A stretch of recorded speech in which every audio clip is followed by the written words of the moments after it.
ख़बर है नाज़रीन घोटकी में तव्हां सां शेयर कयूं पिया त घोटकीअ में पीपल्स पार्टीअ जे झूने जी हले प्रेस कॉन्फ्रेंस कई आहे।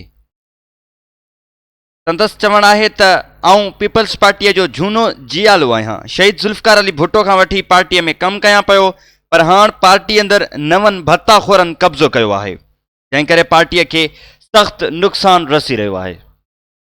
ख़बर तव्हां सां घोटकी में शेयर कयूं पिया नाज़रीन त घोटकीअ में पीपल्स पार्टीअ जे झूने जियाले पीपी हारी कमेटीअ जे अॻुवाण ज़िलई सदर अता मोहम्मद संगड़ पंहिंजी रिहाइशगाह ते प्रेस कॉन्फ्रेंस कंदे चयो आहे त घोटकी में पीपीअ जो झूनो जियालो आहियां। शहीद ज़ुल्फ़िकार अली भुट्टो खां वठी पार्टीअ में कमु कयां पियो, पर हिन वक़्तु पीपल्स पार्टी अंदरि भत्ताखोर कब्ज़ो करे रहिया आहिनि, जंहिं करे पार्टीअ खे सख़्तु नुक़सानु असी रहियो आहे। हुन चयो त peoples party chairman Bilawal Bhutto ज़रदारीअ खे वधीक टाइम घोटकी खे ॾिए पियो। इहो सभु चीफ सरदार मोहम्मद बख्श खान महर जे करे आहे। जॾहिं त सरदार मोहम्मद बख्श खान महर जी किरदार कशी कंदड़ रफ़ीक मंगीअ ख़िलाफ़ अञा ताईं का बि कार्रवाई नाहे थी।